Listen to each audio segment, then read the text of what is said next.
امریکہ میں پاکستان کے سابق سفیر حسین حقانی نے کہا ہے کہ اسلام آباد کو افغان طالبان کی واپسی کا راستہ ہموار کرنے میں مدد دینے پر پچھتانا پڑے گا اور اسے طالبان کی فتح کے فائدے سے کہیں زیادہ نقصان کی صورت میں قیمت چکانا پڑے گی۔ ایک موقر غیر ملکی جریدے فارن افیئرز میں لکھے گئے اپنے تازہ تجزیے میں حسین حقانی نے کہا ہے کہ پاکستانی سیکیورٹی اسٹیبلشمنٹ افغانستان میں افغان طالبان کو حاصل ہونے والے ملٹری فوائد پر خوشی کا اظہار کر رہی ہے۔ اسٹیبلشمنٹ کا خیال ہے کہ پاکستان کو وہ مل گیا ہے جس کی اسے خواہش تھی، لیکن سچ یہ ہے کہ اسلام آباد کو اس پر پچھتانا پڑے گا۔ حقانی کا کہنا ہے کہ افغان طالبان کے افغانستان پر قبضے کی صورت میں نہ صرف پاکستان میں داخلی طور پر انتہا پسندی میں اضافہ ہوگا بلکہ عالمی سطح پر بھی پاکستان مزید تنہائی کا شکار ہو جائے گا۔ اس کے علاوہ افغانستان میں امریکہ کی 20 سالہ جنگ کا خاتمہ بھی اسلام آباد کے تعلقات پر اثر انداز ہوگا۔ حقانی کا کہنا ہے کہ پاکستان واشنگٹن کے ساتھ اپنے تعلقات بحال رکھنے کے لیے طویل عرصے سے افغانستان میں اپنے عزائم پر پردہ پوشی کرتا آیا ہے، لیکن اس عمل کو امریکہ ڈبل گیم کے طور پر دیکھتا ہے اور اگر کابل میں طالبان کی اسلامی حکومت قائم ہوگی تو پاکستان کے لیے اپنی یہ ڈبل گیم جاری رکھنا ناممکن ہو جائے گا،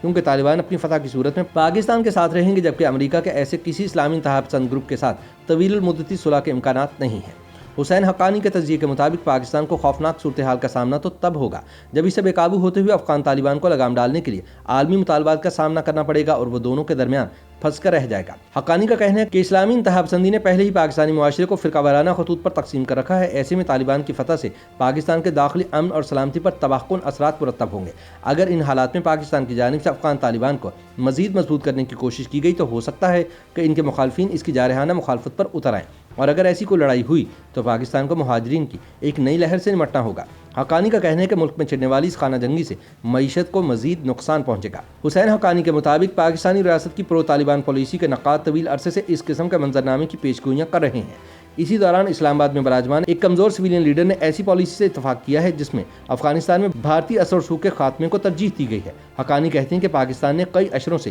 ایک طرف طالبان کی حمایت کر کے اور دوسری طرف واشنگٹن کی مہربانیاں حاصل کرنے جیسا خطرناک کھیل کھیلا ہے۔ اگرچہ پاکستان کا یہ کھیل توقع سے زیادہ عرصے تک چلتا رہا ہے لیکن اب یہ مزید چلتا نظر نہیں آ رہا۔ پاکستان کی سیکیورٹی اسٹیبلشمنٹ کے سر پر کابل میں دوستانہ حکومت مسلط کرانے کا جنون سوار ہے، کیونکہ اسے لگتا ہے کہ انڈیا پاکستان کو توڑنے کی سازش کر رہا ہے اور افغانستان اس کے لیے بلوچستان اور خیبر پختونخوا کے علاقوں میں حکومت مخالف شورشوں کے آغاز کا سامان ہوگا۔ حقانی کے مطابق پاکستان کے ان خدشات کی جڑیں دراصل قیام پاکستان کے وقت افغانستان کی جانب سے بلوچستان اور خیبر پختونخوا کے کچھ حصوں پر کیے جانے والے دعووں سے جڑی ہیں۔ پاکستان بننے کے کچھ ہی دن بعد افغانستان نے پاکستان کو تسلیم کر کے اس سے سفارتی تعلقات قائم کر لیے تھے، لیکن اس نے سن 1976 تک برطانیہ کی بنائی ڈیورنڈ لائن کو بطور بین الاقوامی سرحد کے تسلیم نہیں کیا تھا۔ اس کے علاوہ افغانستان کے انڈیا کے ساتھ دوستانہ تعلقات بھی تھے، یہی وجہ تھی کہ سن 1979 میں سوویت یونین کے افغانستان پر قبضے سے پہلے ہی پاکستان نے افغان اسلام پسندوں کو اپنی سرزمین پر منظم ہونے کی اجازت دے دی تھی۔ سرد جنگ کے دوران افغانستان میں پاک امریکی وسیع تعاون کے باوجود دونوں ممالک کے درمیان وہ تعلقات قائم نہ ہو سکے جو ہونے چاہیے تھے۔